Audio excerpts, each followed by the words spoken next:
very good morning to you all, and welcome indeed to this EU Clusters Talk, our regular discussion on a Wednesday morning where we look at the opportunities for the EU clusters. Today, we are discussing new collaboration opportunities in the Republic of Korea and in Japan. And of course, those opportunities are for European collaboration with review to mutual benefits on both sides, increasing competitiveness, be that through knowledge exchange, through joint R&D projects, or through business partnerships. We have a lot to talk about today, so I'm looking forward to a lively conversation. We have some great presentations, as well as we hope lots of engagement from everyone joining online. Let's have a quick look at the agenda. If we could have a quick see of the agenda slide. I'm not seeing it there just yet. Do we have the agenda slide?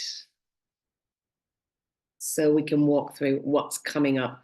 I will lead you through it even without the agenda. So we will have starting as usual with the news from the European Cluster Collaboration Platform. Then we will have a presentation from our friends at DG Research and Innovation in the European Commission, followed by an introduction to the EU Business Hub programme. After that, we will have a presentation from the EU-Japan Centre for Industrial Cooperation, which is obviously central to our discussion today. And then we will move on to our panel debate, including those presenters from our earlier keynotes. And finally, as always, wrapping up with the funding opportunities. I'm still not seeing our slides for the presentation. Perhaps we could just check that everyone is seeing those, Angela. Okay, thank you, Jennifer. Okay. Please, okay, yeah, because I'm seeing it. Okay, can you see it now, the housekeeping rules?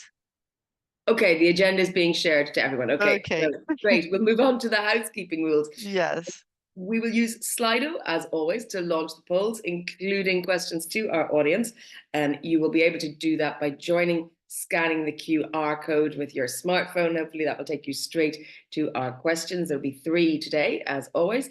Please use the Zoom Q&A function at the bottom of your screen to ask questions. We will also, as you can see, have the chat function in operation, but we'll use that to share links and to have a bit of conversation during our discussions. If you would like to speak, please raise your hand and we will give you the floor. I know not everyone wants to switch on their cameras this early on a Wednesday morning. I do know that. But of course, if you've got something to add, we would love to hear from you, especially today where we're bringing in all these different elements from the Republic of Korea and from Japan. So if you have anything to add or something to share that you think our audience would be interested in, please do so. Do note, of course, that the session is recorded as always and will be published on the European Cluster Collaboration Platform. So if you miss anything, we have a lot of slides today in particular. So if you miss anything, you can go back and check those out after our discussion this morning. But with that, I will hand over, as always, to our news from the platform, to Anja Negrete-Benedi from the European Cluster Collaboration Platform team. Anja, over to you. Well, hello, and thank you again, Jennifer.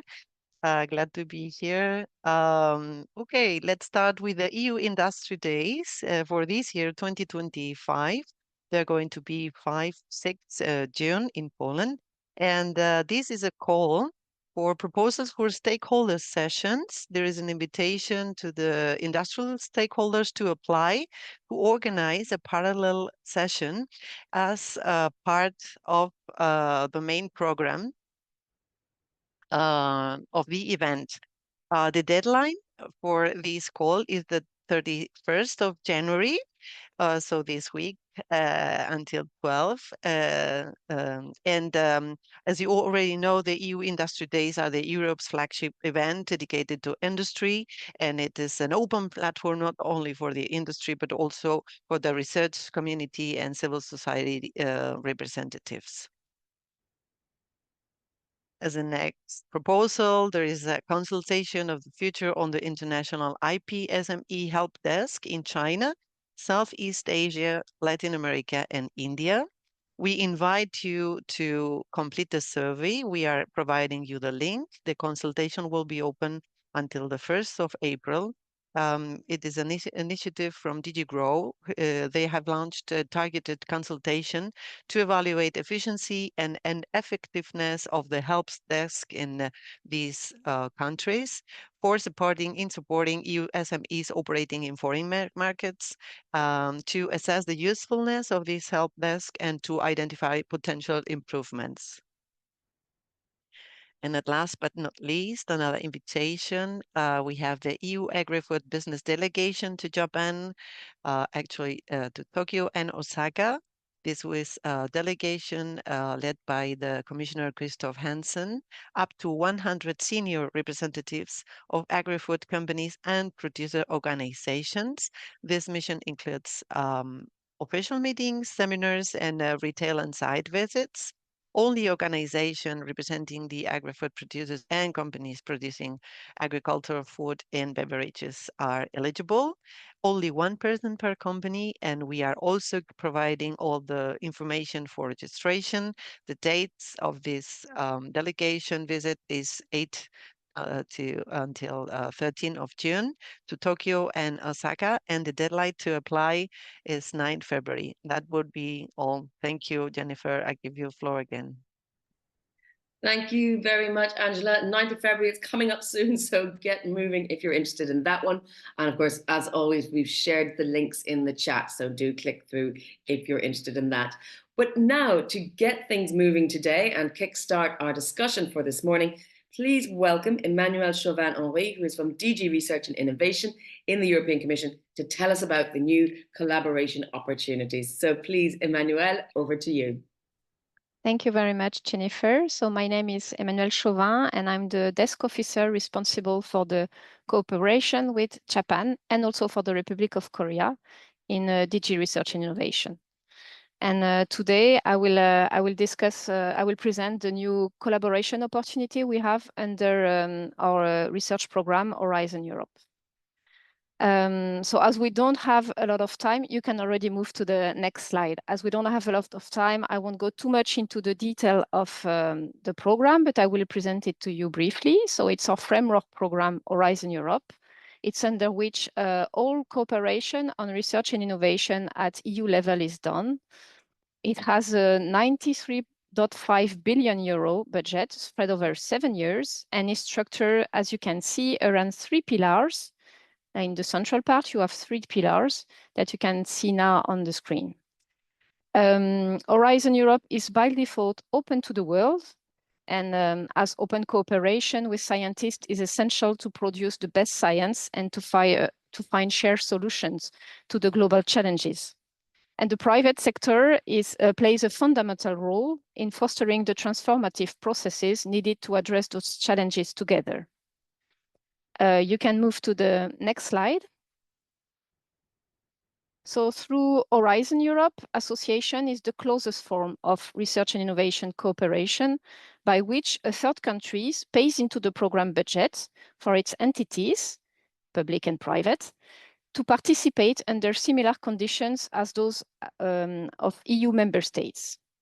So association has been an element of the framework program for the past 30 years, but Horizon Europe brought a novelty.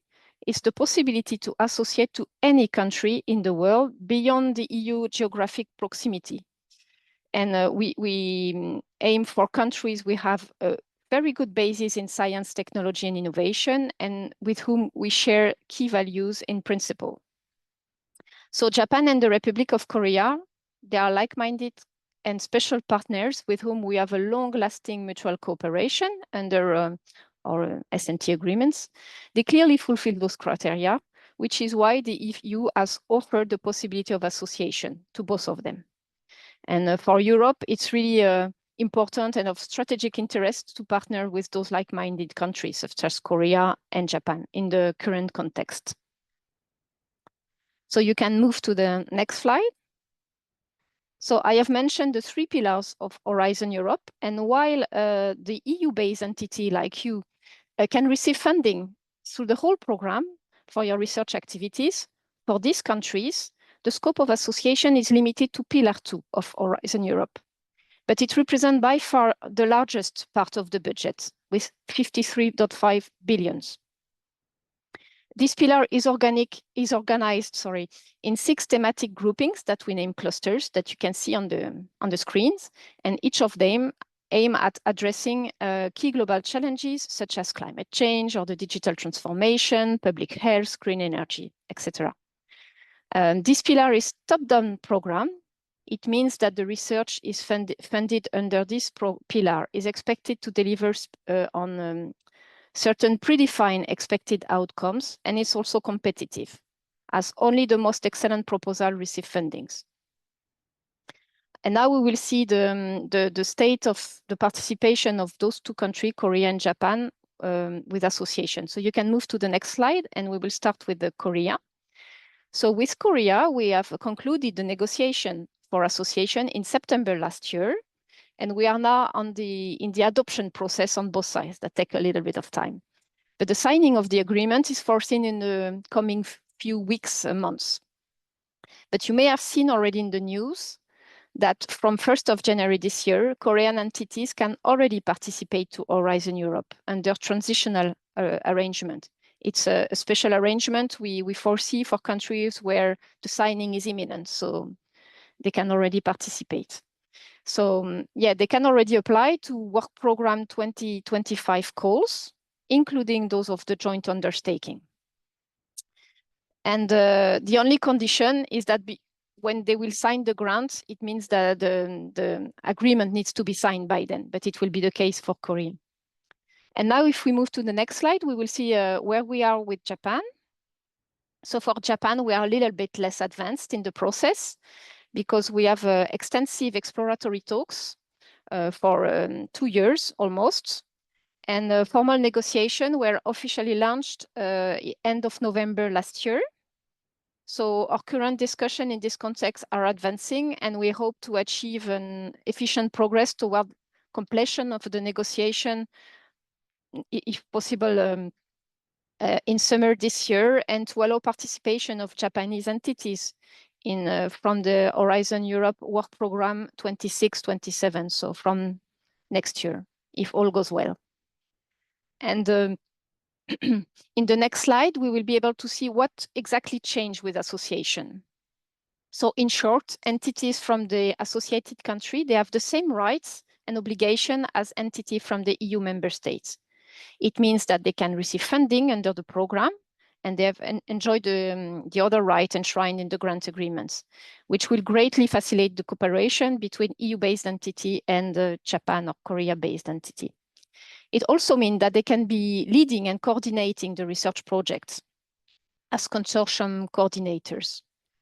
And in addition, entities from associated countries have access to almost all calls under Pillar 2, with very few exceptions when there is a real strategic interest or for security reason, the program may restrict participation to only member states for very, very few calls. It's really a very small percentage of the calls.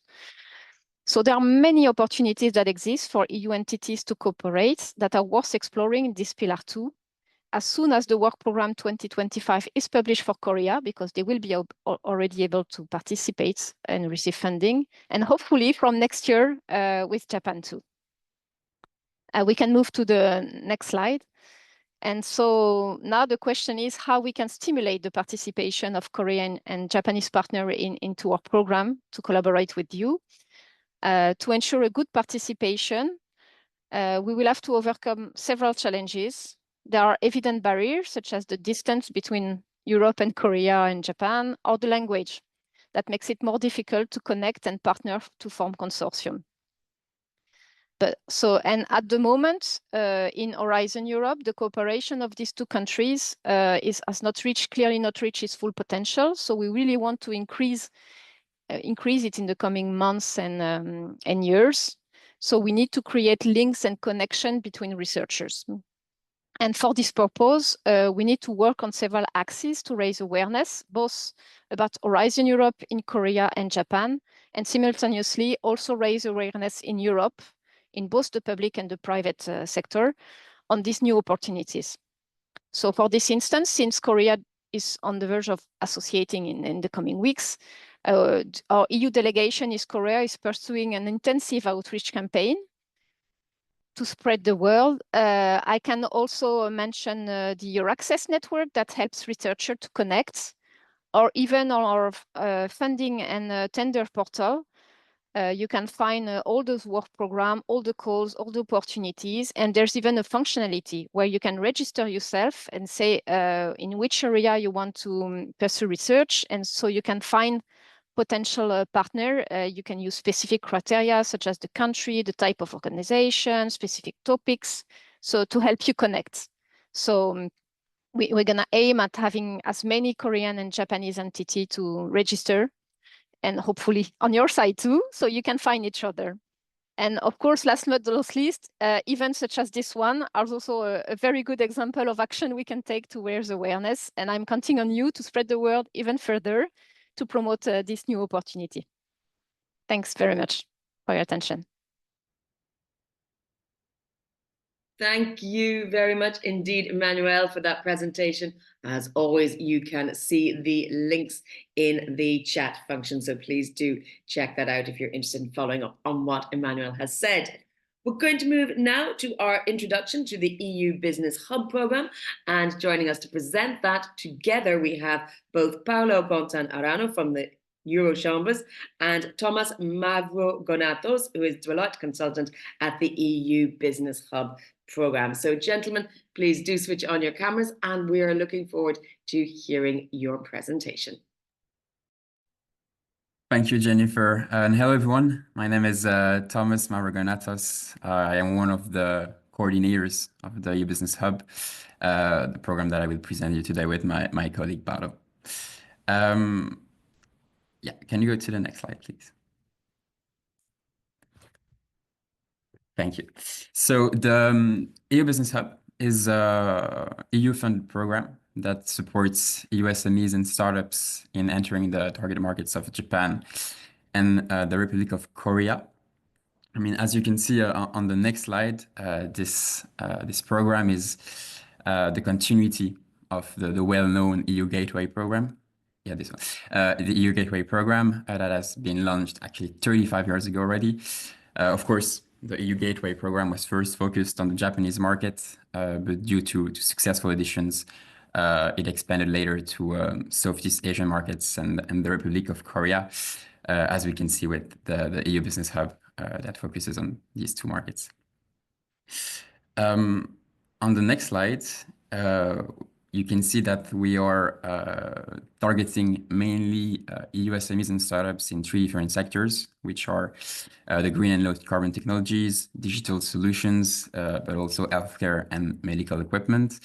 And our objective is to organize 20 business missions in over the next 4 years. So 10 missions in Japan and 10 missions in Korea. And for each of these missions, we want to select, we want to have 50 EU companies with us. So I think that's an ambitious objective, but that's really what we want to achieve for our upcoming business missions. On the next slide, there's just an overview of the objectives of the program. So of course, we want to facilitate economic interactions, economic collaboration between the EU and both target markets. We want to support our SMEs, our EU SMEs. We want to promote the overall EU brand and, of course, our participants. But we also want them to develop market insights. So we are connecting a lot of research, market studies that we are making available to our participants so that they can really develop their knowledge of the Japanese and Korean markets, and especially for the sectors of their interest. On the next slide, you can see that we are providing support to the EU SMEs and startups, not only during the business missions that we are organizing, but also before and up to 1 year after the business missions. I would split in three main categories the support that we're providing to them. First, we have, of course, the most important thing, which is matchmaking. We really want our companies to meet as many local stakeholders, relevant local stakeholders, of course, as possible. So for that, we are providing matchmaking support, more or less 1 to 2 months before the start of the business missions, where we are having one-to-one sessions with our participants to really try to understand more in details their company profile, the type of stakeholders they want to meet during the business mission. And on top of that, we are also providing a lot of logistics support because I think one of the challenge of these kind of business missions is that the USMEs, the startups, they are not there for a long period of time. So they really need to optimize their stay in Korea and Japan. And so we really want to make sure that anything related to logistics is really smooth for them. So we are providing accommodation support, but also support with different customized services, such as the decoration of their booths as they will be exhibiting that during the different events of our missions. And then finally, I also want to emphasize the communication support that is provided to them because we have, of course, a dedicated team in the EU that supports the companies, participants by, for example, providing them some communication material that they can use for their social media. But we also have teams in Korea and Japan that are making sure to promote not only the program, but also our participants locally so that it can increase their visibility in both markets. On the next slide, you can see a bit the timeline. So far, we had 2 business missions that were organized last December. So we had one in Korea that was more focused on the digital solution sector. We're going to have another one in a month and a half, more or less, that will be focused on the healthcare and medical industry. And that will take place during the KIMES trade fair in Seoul. And then we will have one in June as well that will focus on the green and low carbon technology sector. And this will be the one that my colleague Paulo will present you a bit more in details in a minute. And the final slide is the same, but for Japan. So as you can see, we had our first business mission in Japan in December as well. We're going to have one in 3 weeks during the Smart Energy Week in Tokyo. And our next one as well in April, focusing on the IT market, also in Tokyo. So that's it for me, and I will I leave the floor to my colleague Paulo. Thank you, everyone. Thank you, Thomas. Yes, let's move now to the business mission we have currently open. It's the Green and Low Carbon Technologies Korea 2025. Companies selected for this business mission will have the opportunity to visit Seoul in June from the 9th to the 13th. They will have 3 days of B2B matchmaking sessions, study tours. They will visit MBEX 2025. I will have opportunity to network with the local stakeholders. As we can see in the next slide, it will be a 5-day business mission starting in the 9th to the 13th. And this will include a day of arrival and network reception. In the second day, we'll have a briefing sessions and study tours and site visits. And the following 3 days, companies will have the matchmaking and networking sessions and also visit to the MBEX fair. In the next slide, we can see some pictures of some companies that traveled to South Korea last December with one of our business missions. Here we can see some images from the networking sessions, B2B meetings at the exhibition venue. In the next slide, we have the benefits that the companies will be receiving in this business mission. The first benefit is that the companies will have a pre-departure preparation. They will receive an overview of the green transformation market in the Republic of Korea, an overview of the green policy in the EU Republic of Korea relations, and also to understand the South Korean audience. The second benefit is the B2B matchmaking support. Each company will receive a pre-arranged agenda of B2B meetings. This is because selected companies will have the opportunity to provide a wish list of companies they would like to meet during the business mission. So each company will receive an individual and tailored schedule of B2B meetings. The third benefit is that each company will have an individual exhibition space at the exhibition venue. They will also meet and exhibit with more EU cutting-edge companies in their field and will have a targeted promotion of their products and services. Also, the visitor fee at MBEX, the International Exhibition on Environmental Technology and Green Energy, is covered by the program. In the next slide, we continue with more benefits. as companies will have sector briefs, on-site industry and sectoral briefing sessions, and site visits to sector-relevant facilities. They will also receive logistical support, such as interpretation, booth installation, design and creation of digital business mission catalog. Also, we have financial support. Up to 1,000 euros for accommodation is covered by the program, and additional financial support to benefit from a menu of additional customized services is also co-funded by the program. Here we have the timeline of this specific business mission. So the deadline for application is 23rd February. We have a unique deadline to submit expression of interest on the application form. Then in March, we will communicate the results to the selected companies. In mid-April, selected companies will have the pre-departure briefing to finally embark on the business mission in June. For this specific business mission, we are looking for European SMEs and startups involved in green energy technologies, energy systems, environmental monitoring analysis and assessment equipment, circularity, and environmental and climate change mitigation technologies and solutions. In this slide, in the next slide, sorry, so we have the application process. I will go quickly through this, and if you have more questions, we will be happy to address them during the panel discussion. So we do have a eligibility criteria to participate in the program. Companies need to be SMEs and startups. In case of SMEs, to exist for 5 years and be able to demonstrate 3 years of financial figures.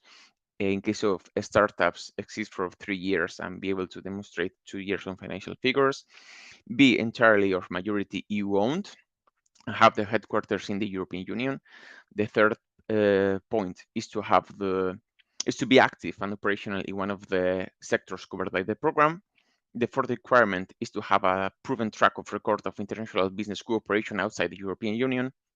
The fifth is to have a sufficient turnover and number of people employed to successfully enter the target market. And the sixth one is to have a solid business strategy for entering the Japanese and the Republic of Korean markets. So the good aspect here is that SMEs and startups can participate in up to 3 business missions distributed between both target countries. So will be the opportunity to participate in up to 2 business missions in the same country. In the next slide, we have what is the business mission cycle of each business mission. So the first points belong to the application process, the registration on the website, the submission of expression of interest, submission of application, and the selection. If you go to the next slide, we start with the registration. In the next slide, we can see how it's an easy process to create an account on our website. If you go to the next slide, please. We have our website, eubusinesshub.eu. You can easily create an account here, as we can see in the next slide, by providing basic information like company name, creating a password, and providing the VAT number. In the next slide, please.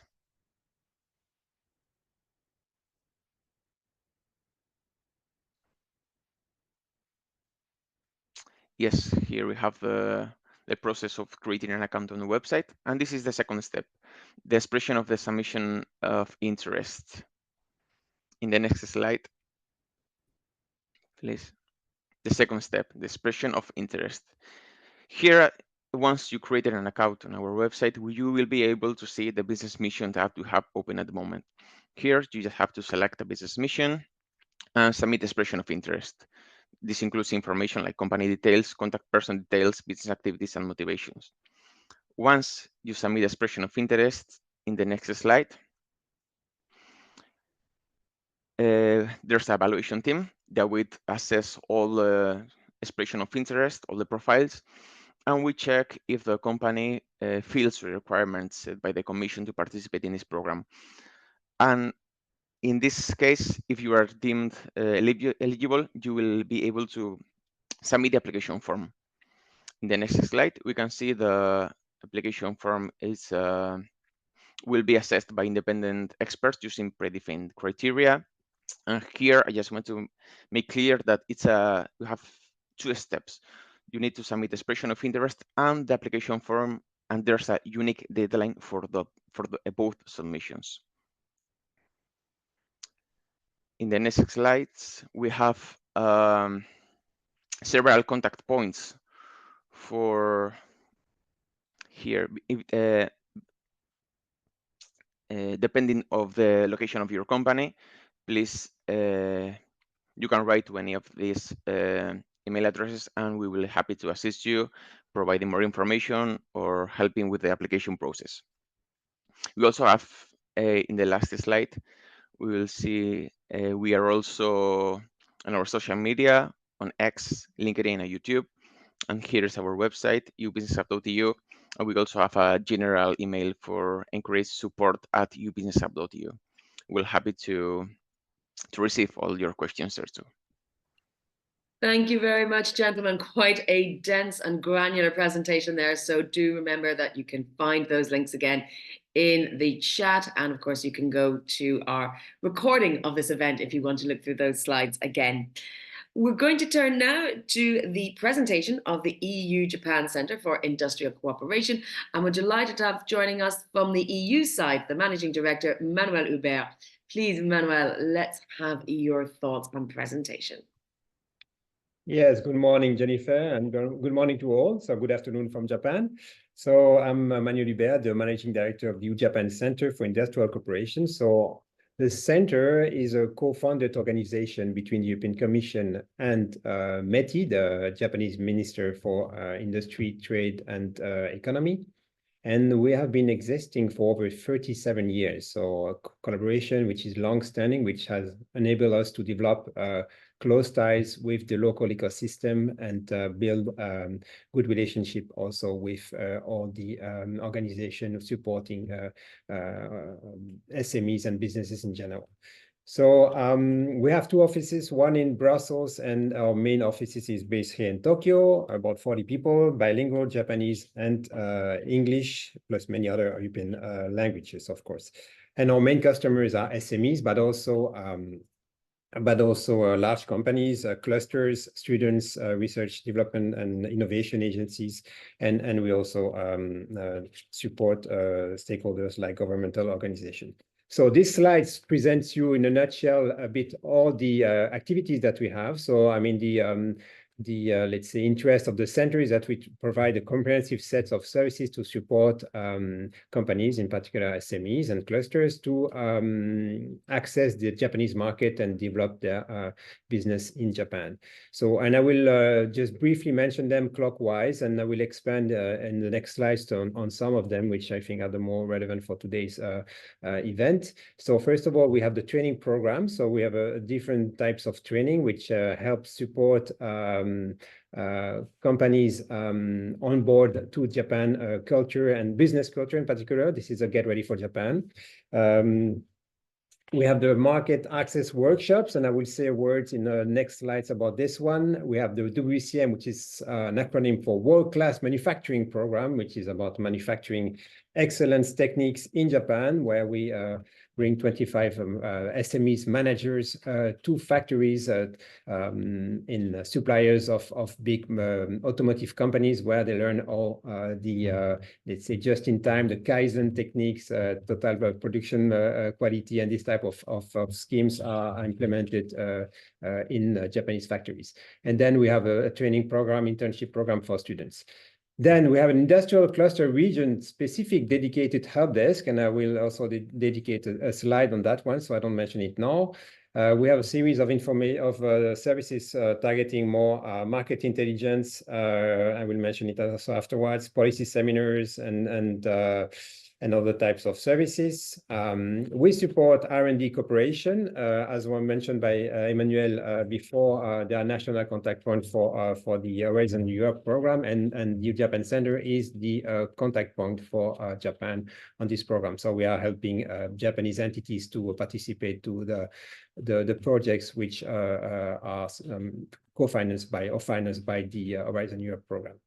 And we also have innovation and technology cooperation help desk, which helps SMEs and any interested parties who want information about technology transfer, about IPR issues. Then we have a different sorts of business services, starting with help desk, and we mentioned a little bit later as well. We are the Enterprise Europe Network's official partner in Japan, which involves different types of activities. And I will explain some of them afterwards, but one is Step in Japan. Step in Japan, meaning that we have we offer the possibility to use our desk here for free, or also meeting rooms for up to 1 month. So it can be 1 day, it can be for a meeting if you come to Japan and you don't have a space to meet potential customers. So we can help you with that. Then, yeah, we have different other services which are maybe less relevant for this meeting. And then, yeah, we work also with what is called Team Europe coordination. We work a lot with other trade promotion organizations, which are based here in Tokyo. So member states, local organization also are supporting their SMEs. So if we move to the next slides, maybe this is a little bit gives you a little bit the journey that we are accompanying companies who want to enter Japan. So importance about what to know first before entering the markets. We support with all sorts of market intelligence in the form of sectoral reports, but also market access workshops and training programs, as I said before. Then you can help me if you have any questions. We have a dedicated help desk, one on the EPA being the free trade agreements which exist between the EU and Japan since 2019. And we also have dedicated help desk on public procurement and tax matters as well, where we have an expert which can address you any queries that you may have regarding this type of questions. Then finally, we provide also business matchmaking services, both via DEN platform, of course, where we are a member. And then also we organize business mission and we organize online matchmaking platforms. So if we continue to the next slides, this is what I mentioned about the sectoral reports. So we have over 400 sector reports which are being updated regularly.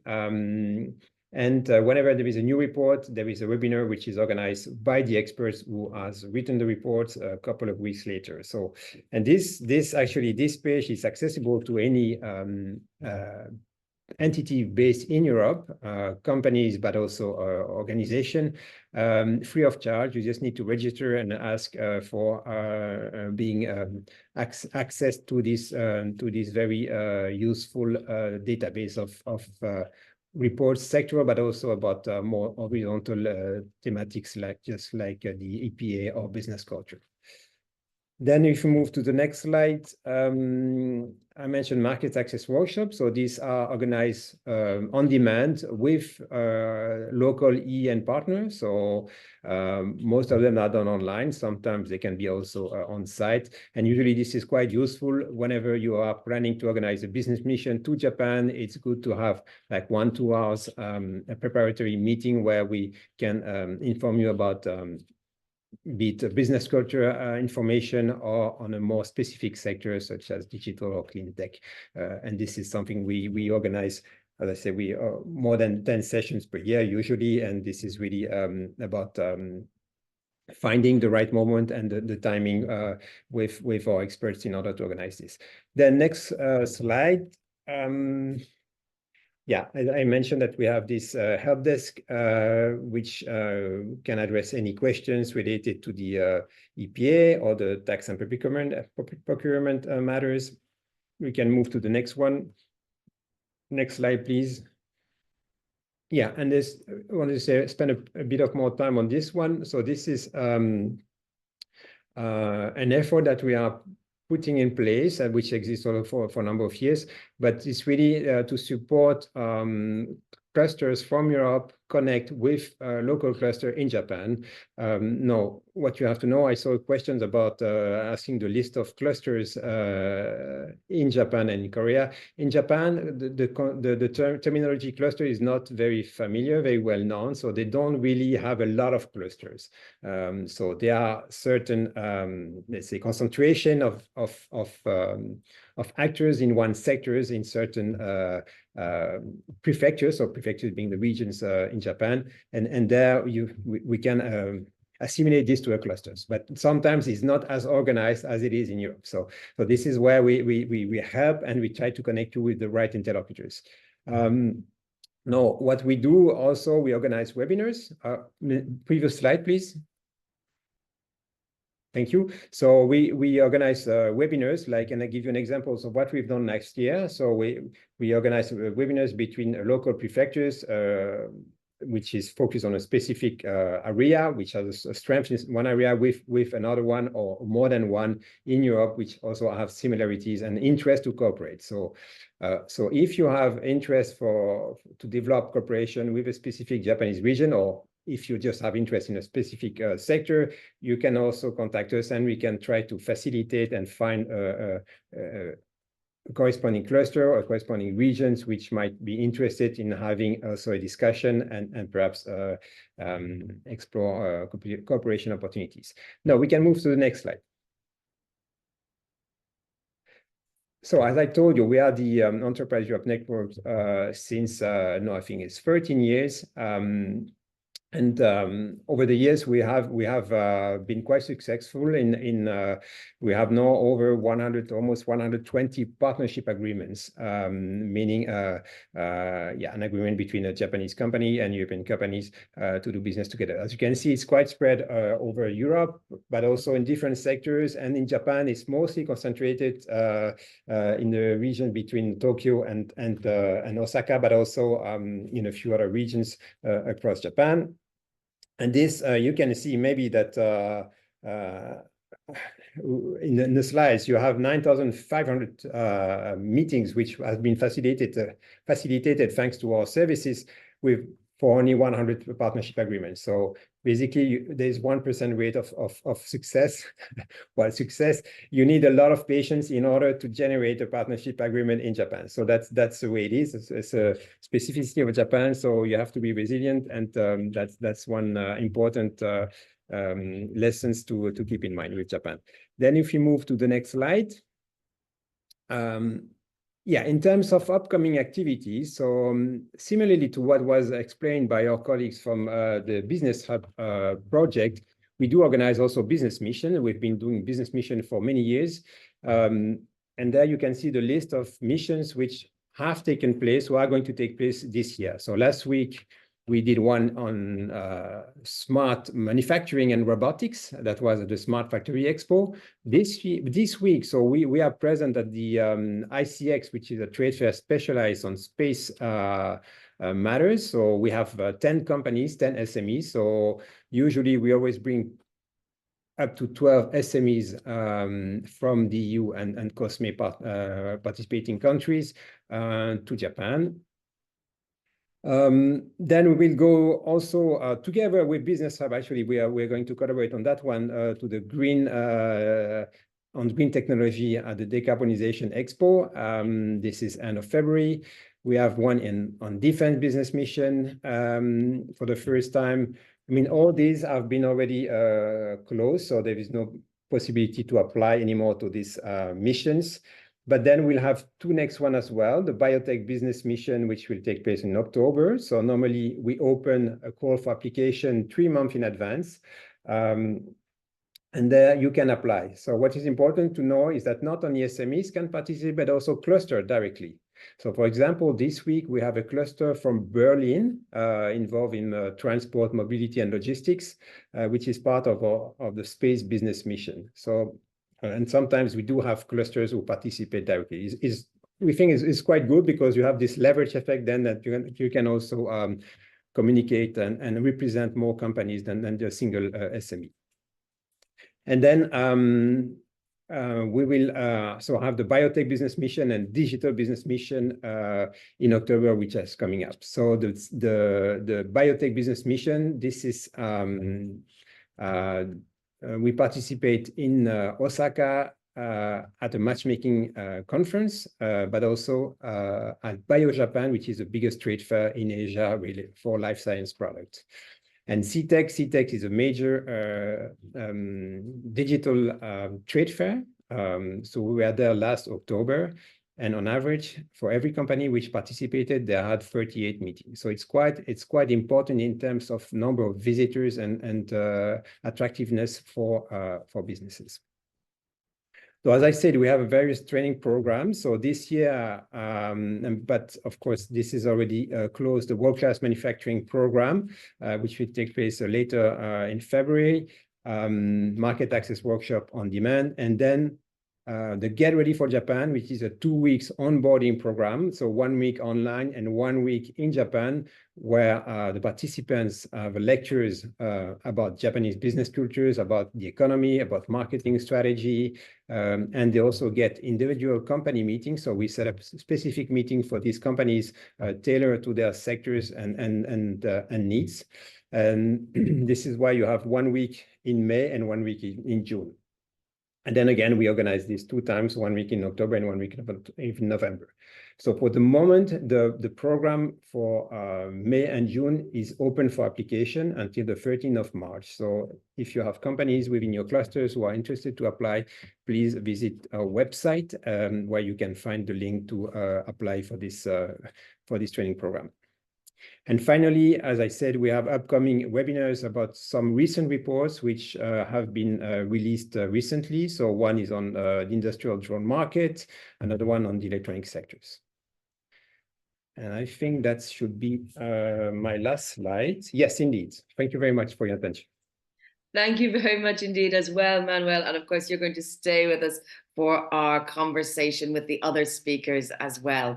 But first, let's have a quick Slido discussion. So you can scan that QR code with your phone, or you can go directly to slido.com on your browser and put in the name of our event, which is Korea_and_Japan. And we'll go straight away to our first question. Is your cluster organization currently collaborating with partners in Japan or Korea? You have a couple of options there: yes, no, or not yet, but we're exploring the opportunities. Do vote, because this will give us an idea of the level of interest for our upcoming discussion. So we've got a couple of people voting, but we want to hear from many more as well. Please do keep voting. I'll let that go running for a moment.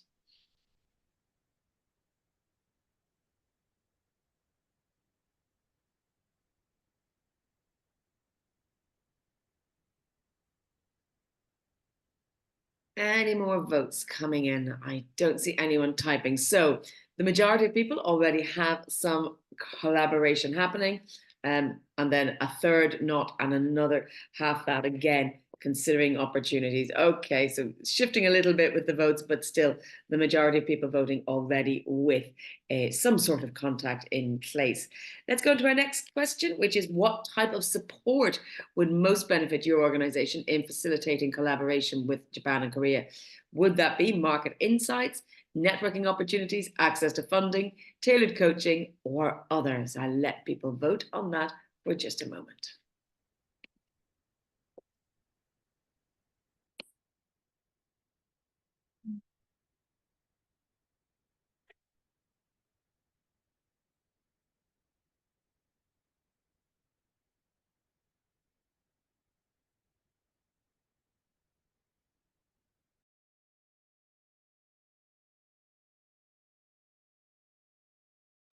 Okay, I see networking opportunities coming out on top, which is, of course, something that our clusters always seems to promote.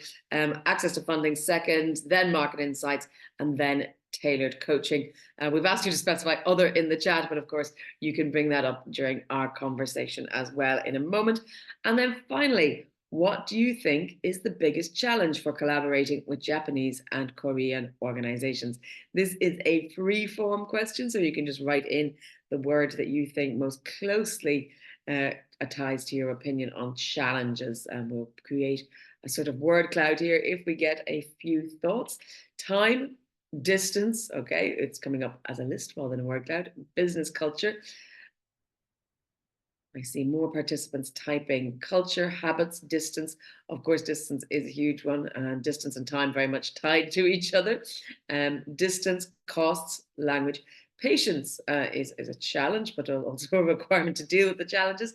Cultural implications, time, distance, and time difference. contacts, business culture for cyber in particular.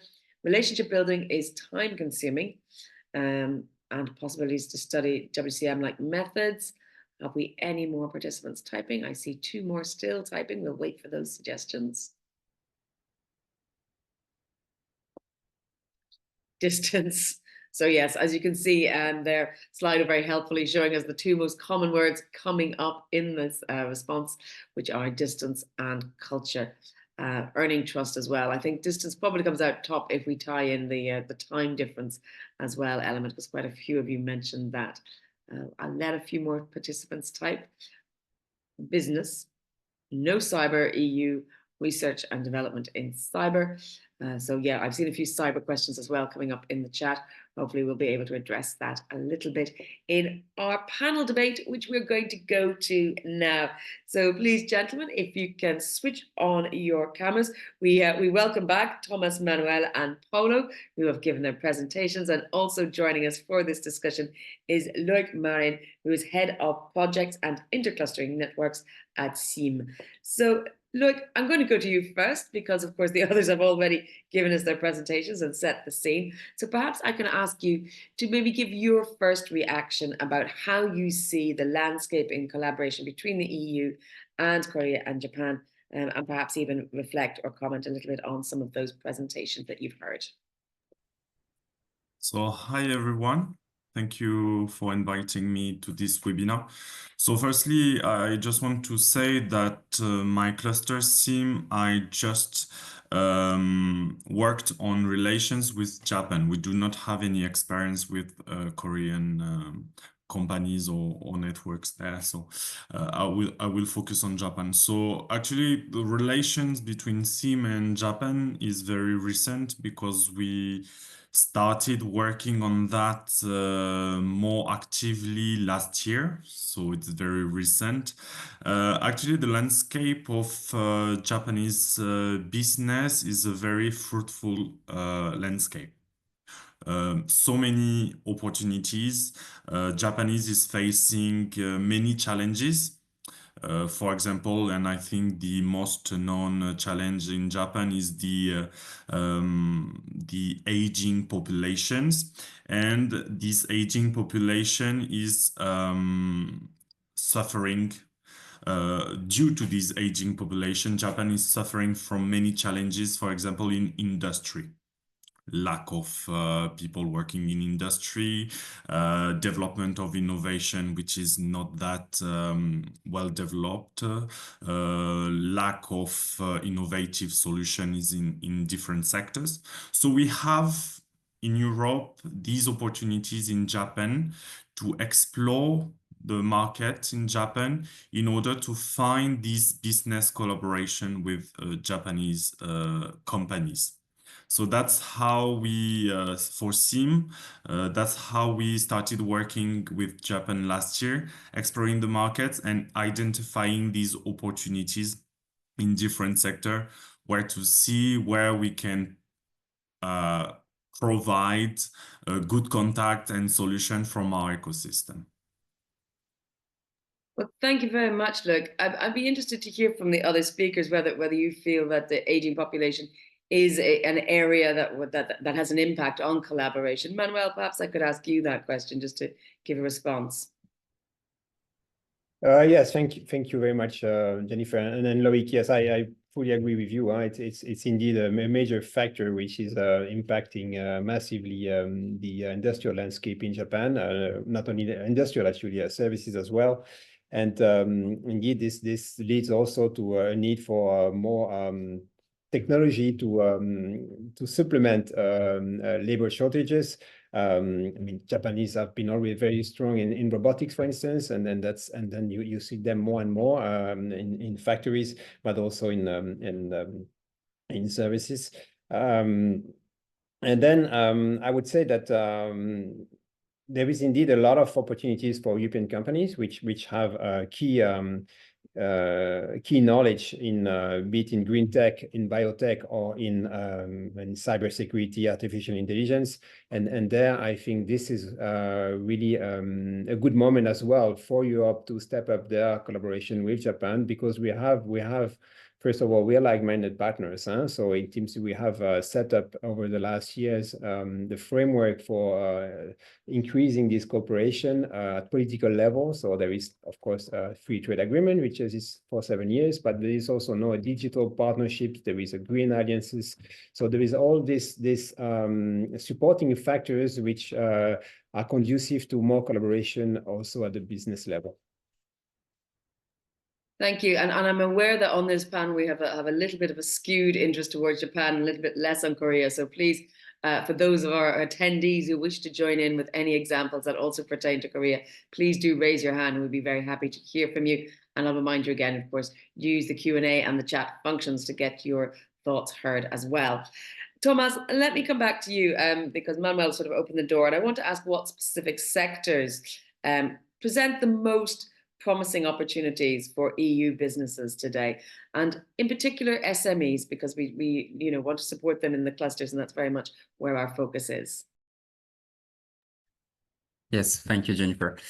So I think there are similarities between the Japanese and Korean market, but if I were to choose the three sectors for me in Korea, it's of course digital solutions. We have a lot of companies in Korea specialized in semiconductors, AI, robotics, and I think they are very, very advanced there, as I've actually noticed during my business mission there 3 months ago.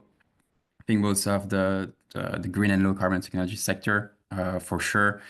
A bit similar to the Japanese market. I think there's a lot of room for collaboration between EU companies and Korean companies there. I also think that what we have in Europe is the sustainable infrastructure and a lot of different circular economy practices that could actually benefit Korean companies as well. So I think that there is a potential for synergy there.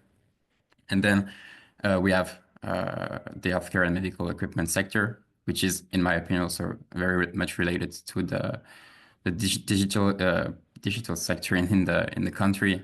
Digital health is predominant in Korea, so definitely another sector that has an impact there.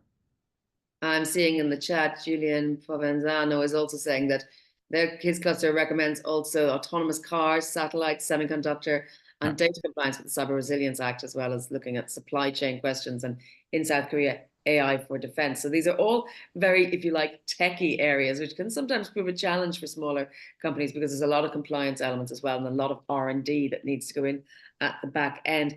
Paolo, can I get your thoughts as well on where you see the opportunity and what, of course, the role might be for EU support in helping smaller companies deliver their sort of hopes and dreams when it comes to working with Japan and Korea? Yes, so as we just saw with the interaction with the audience and the feedback we received, is that the support that they would most benefit to expand to these countries would be having the networking opportunities. So I want to highlight that for this kind of assistance, the EU Business Hub program offers tailored assistance to each EU SME and startup who wants to expand to these countries, because it's selected, a company can indicate what kind of companies they would like to meet in these countries, if bigger, smaller, subsectors, and we have partners there. We have colleagues in Japan, colleagues in South Korea, and know the market, have experience there, and know how to reach the right companies there. And they are there to work European companies to expand these countries and develop a personalized agenda for each European company. So I think that is the key aspect here, and a big assistance for European companies. I also take the opportunity, Jennifer, to address one question that I received in the Q&A box about the age of the companies to participate in the business missions. I just want to highlight that the 5-year is the minimum criteria. So a company, an SME, has to exist for more than 5 years, and in case of a startup, 3 years. Thank you very much for answering that question as well. I was just looking at it myself, so thank you. We also actually have another question in there. We'll come on to that in a moment. But look, let me come back to you. to ask what sort of support and the engagement of SMEs is out there, and what more is needed. I mean, do we see any gaps? I'm also noticing in the chat a question about whether the missions, in fact, include helping SMEs to become suppliers to the Japanese and Korean tier ones. So just give us an overview on what's out there and what might be needed. What may be needed for the SMEs to do business in Japan? Exactly, yes. Okay. Well, I will keep some ideas from the list of the answers. First, you need patience, patience, and a lot of work with these lot to create the trust with the Japanese organization slash company slash partners. That's what I remember from my discussion with Japanese organization. The trust can be created very quickly. Actually, Japanese partners can open their door very quickly when they feel that what you propose is interesting, relevant for them. It can be quick. They can go quick. They can they can put you in touch with the good people very quickly. But the trust needs to be created, but it can be created very well. So you need to be very specific in the solutions that you are going to propose to the Japanese partner. Patience, then cultural gap can be also a difficulty first when you come to Japan, the language barrier as well, but Japanese organizations are well equipped in order to face and deal with this language barrier or cultural gap. They can help you very well. Just to find some translators. That's just an example like this, can be very easy and very helpful if you do not master Japanese. Maybe your English won't be sufficient with Japanese companies, especially Japanese SMEs. And startups. So there are some difficulties, but Japanese organizations are very open to face these difficulties very quickly. So you do not have to consider these difficulties are something that will last on a long time and will be very difficult to come over. So you have to consider that Japanese can find a solution to these difficulties very quickly. That's what I remember from my experience in Japan. Well, as a follow-up, because you mentioned that the culture was one that came up a lot in our response to our Slido question about the challenges. The other big question was distance. I mean, what sort of sectors are you finding that has an impact on? Why is distance a problem? Is it about supply chain? Is it about practicalities of meetings? Where do you see the issues there? Well, while distance can be indeed a difficulty, we have now the tool that can break this distance. The online tool just to organize meetings are very easy. We have even now AI to translate directly the meetings from a language to another in live. So we have the tools. If we really want to do business with Japan, I think now in 2025, the distance is not a barrier. Maybe in the first time when you are going to discuss and discover Japanese. If you really want to do business, I guess indeed that you have to come to Japan to meet directly people. I think Japanese people are very happy with the fact that you can go to Japan and meet them, discover what they do, visit a factory, things like this. They are very happy with that. Well, distance can be a problem, but we have also funding solutions a bit everywhere. EU Business Hub program has presented some mission. The EU-Japan Cooperation Center has also specific mission for clusters and companies in order to help all of us to break this distance with at least funding opportunities, for example. So I think we do not have to keep distance in mind as a difficulty to create business with Japan. Thank you. And that's a bit of food for thought as well for many who were concerned that might be an issue. Um, some of the things that the EU is working towards as a general goal are the green and digital transitions to try and leverage those for the competitiveness of the bloc. And we're also seeing alongside that lots of questions around sustainability and security. So not just in an environmental sense, but also sustainable supply chains in an increasingly fraught geopolitical world. And SMEs across Europe play their part in that, in being able to deliver and create a resilient Europe. Manuel, I'm interested to know where collaborations with Japan and Korea as well can help accelerate this green and digital transition and also help create resilience at the same time. Thank you. It's a broad question, but I can try to address it. Well, first of all, Japan. I don't know about Korea. I'm sorry, I'm really not an expert on Korea, but Japan, similar to the EU, have also committed to become carbon neutral by 2050. So they have the same objective and the same challenges, meaning that there's a lot of effort, investment, and deployment in renewable energy in Japan. So a lot of opportunities as well for European companies. I would just take one example: offshore wind technology. Japan is only starting to develop this technology. So they have now provided first concessions to groups of companies, and in every consortium you have European technology and European companies who are participating, because in Europe we do have this experience from a long time already to develop these technologies. So, and this is the case also in other technologies green related. So there I think we can support Japan's green transition. If I take another one is circularity. We are much more advanced than Japan in terms of circular economy, and there again we have solutions to provide. We have one French company, Veolia, is very well developed in Japan because they have this experience of providing solution. And then when it comes to SMEs have this more versatile approach, more innovative approach as well, where they can, of course, help big corporates who are looking for solutions which are going to address their challenges and be adaptable to Japan.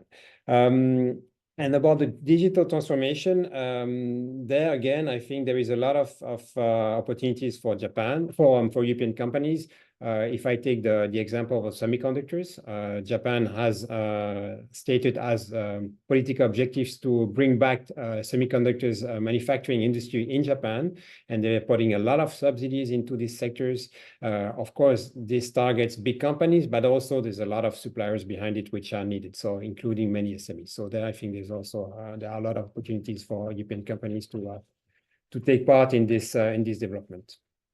Yeah, and I take your point that SMEs are often much more agile and able to react quickly to changing circumstances. Thomas, let me come to you. Same sort of question. Where do you see the sort of, if you like, the synergies between sort of bloc aims and as Manuel mentioned, the aims of Japan as well to be climate neutral, going hand in hand with the needs of SMEs and companies to be competitive and at the edge of developments? Yes, thank you, Jennifer. So for Korea, I will mainly focus on the digital sector. So basically, Korea, they launched 2 years ago the Korean Digital New Deal, which is a bit part of the broader New Deal that they launched after the COVID. And now their objective is really to strongly invest in AI in the digital sector, but mostly in AI, cloud computing, also cybersecurity. And I think that where the EU can support the Korean governments, Korean companies, it's with the knowledge that they have with their governance frameworks, and also their best practices regarding regulatory policies. I think that here we can really have a role in supporting Korea in actually shaping these regulatory policies in the country. And for the example of cybersecurity, of course, we have the GDPR here in Europe. They have similar thing in Korea, but I think that there is really room for more harmonization between the data regulation in both the EU and Korea. So I think there's also potential here regarding cybersecurity and data protection. Well, of course, Japan and Korea still far ahead of the rest of the world when it comes to getting data protection considered as okay, because we don't necessarily have that with America or with other parts of the world. Paolo, coming to you, we've talked a bit there about the digital transitions. Where on the aims of the green spectrum is there most synergy between the EU and the Korea and Japan, in terms of where that drives businesses? Because in Europe, we talk a lot about how we want to be a clean tech leader. Is that something we see that might be an area to explore? Yes, thank you, Jennifer. So yes, it's true that being a green and low carbon technology is one of the focuses of the European Union now. That's why, for example, this is one of the target sectors of the EU Business Hub program. And this is a wide sector, of course, and there are many subsectors that should be covered here. And also, we understand that, and that's why we are offering companies from many subsectors in this field to participate in our business missions, being wind, energy, circularity, many aspects that are covered through different business missions of the program. And also going back to the matter of distance between the European Union and Japan and South Korea, we understand that it's not easy to reach to partnerships in these countries because of many circumstances, and it's a process that requires persistence. That's why also the EU Business Hubs allows to participate in more than one business mission.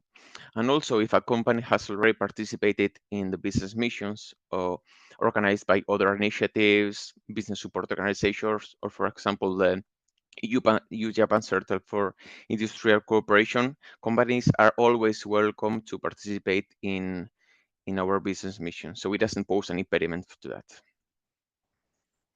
Thank you. I see a question there has come into our Q&A from Arnaud Imco, who is asking about the contribution of local SMEs in 2025. So I'm assuming SMEs in Japan and Korea.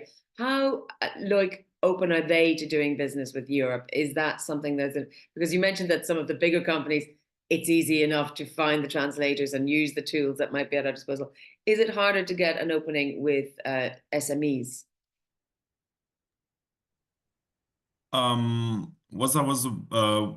About what I was saying in my previous answer, actually, I was considering SME situation.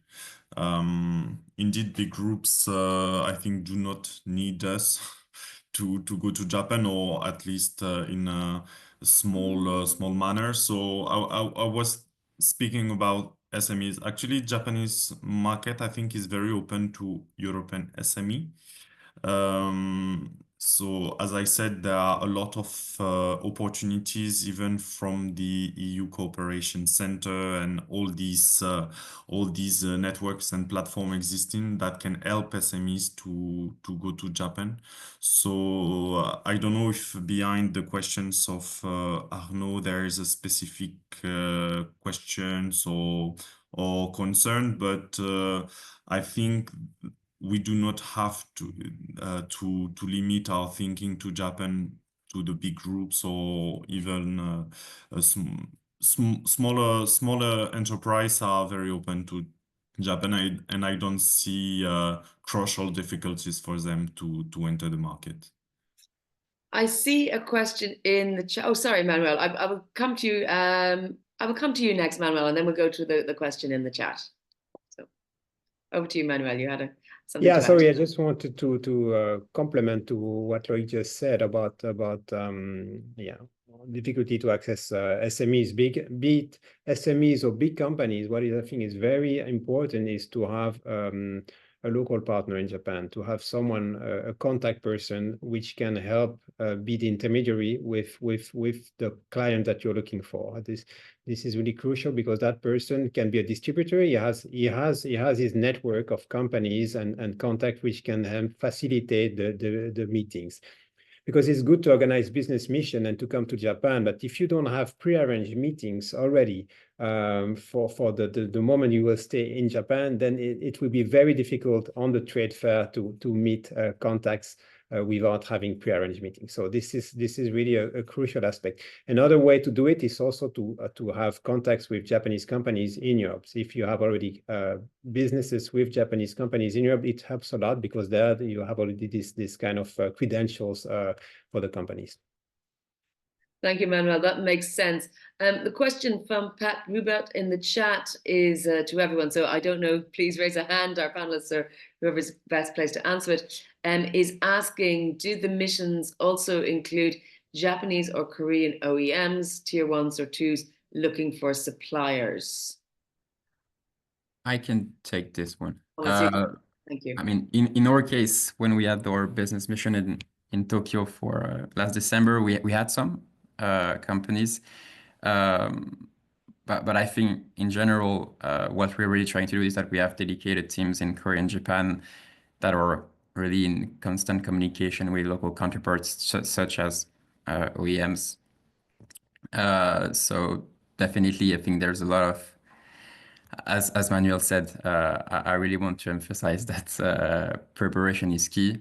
Of course, we are here to support the USMEs and startups, but we also need them to do the bit of the work, because they are not going to stay with us for 2 months in these countries. They are there for a week, maybe in some cases 2 weeks.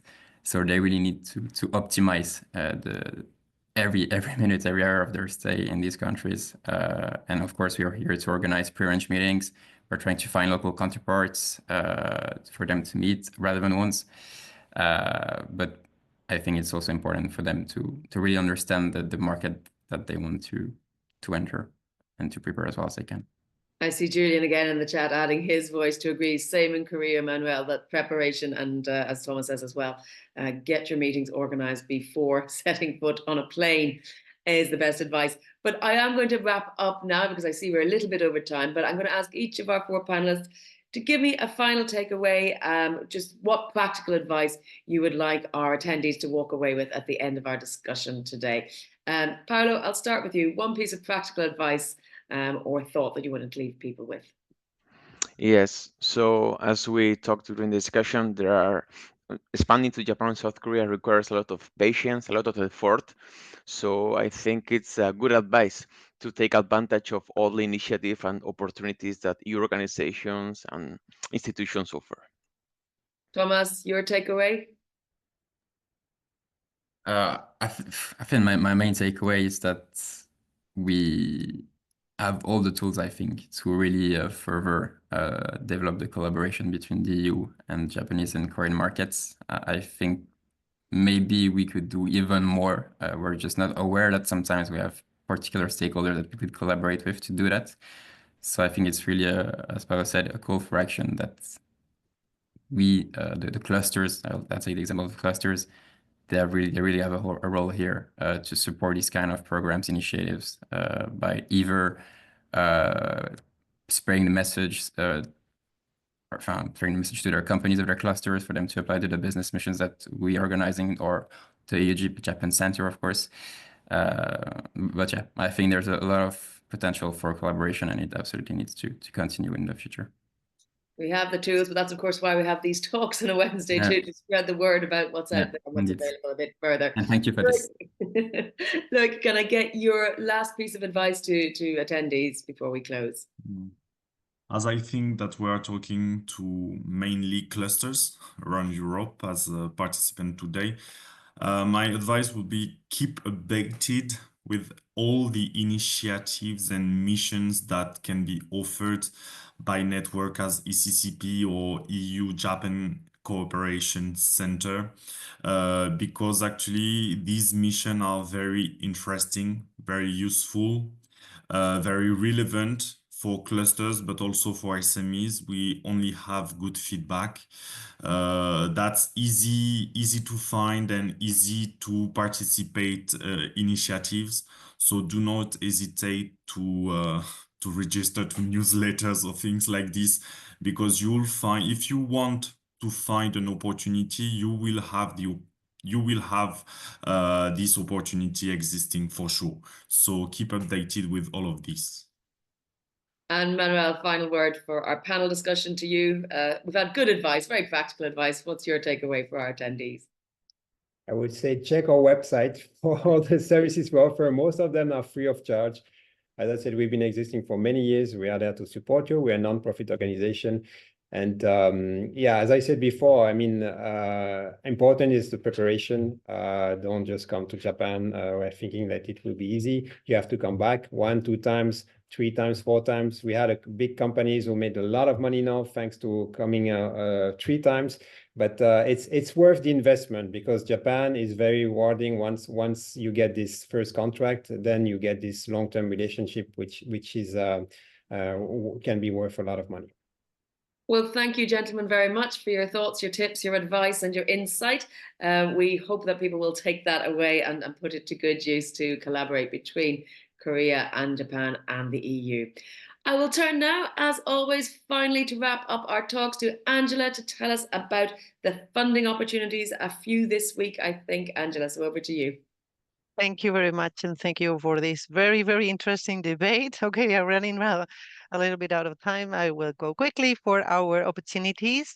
First of all, we have the European Partnership of Innovative SMEs, Eurostars, joint international call for proposals. Deadline would be 13 March, and this call is focusing on funding international collaborative R&D and innovation projects. The key goals are facilitating international collaboration and encouraging the participation of SMEs. You can find the information on as always, in the EU funding and tenders portal. We have also the opportunities to obtain support for simple programs targeting China, including Hong Kong and Macau, Japan, South Korea, Taiwan, Southeastern Asia, or Southern Asia. The deadline for this call will be 23rd of April. And the purpose is to increase awareness and recognition of the unions of EU agricultural products quality and restore market confidence. We have also the opportunity in this, the scale up and optimization of manufacturing process for electrolyzer materials, cells or stack. Deadline will be also 23rd of April, and projects are expected to enhance European competitiveness, improve production yields and material efficiency, contribute to reduce CapEx for water electrolysis systems, and create high-value manufacturing jobs. Don't forget the joint Euro clusters for Euro recovery. Deadline would be 5 February. We have 42 million budget for maximum of projects 16, with at least 8 for strand 1, focusing on net zero technologies and critical raw materials, and also for strand 2, covering value chains not covered in strand 1. We will also find on the ECCB website all the opportunities for SMEs. From SMEs, the calls from Euro clusters we have from Cycling Water, Ingenious, Borreg, Resist, and France CCI. Please check the website so you can find all the information there. Thank you very much, Jennifer. Jennifer, I give you the floor. Thanks, Angela. That was a whistle-stop tour, but of course you can check that out online as well. I'll remind you, we've got 3 talks coming up next month. The 12th of February is From Lab to Market, the role of collaboration between technology centres and clusters. 19th of February, it's sustainability reporting and sustainability requirements for SMEs. And on the 26th of February, it's building cluster capacities for developing critical technologies. All quite fascinating topics there. You can continue the discussion, of course, on the platform. As always, that's on LinkedIn. And on our next slide, you'll see all those different ways you can connect on social media. So please do that. Thank you for joining us. I will be back in March, and have a great day.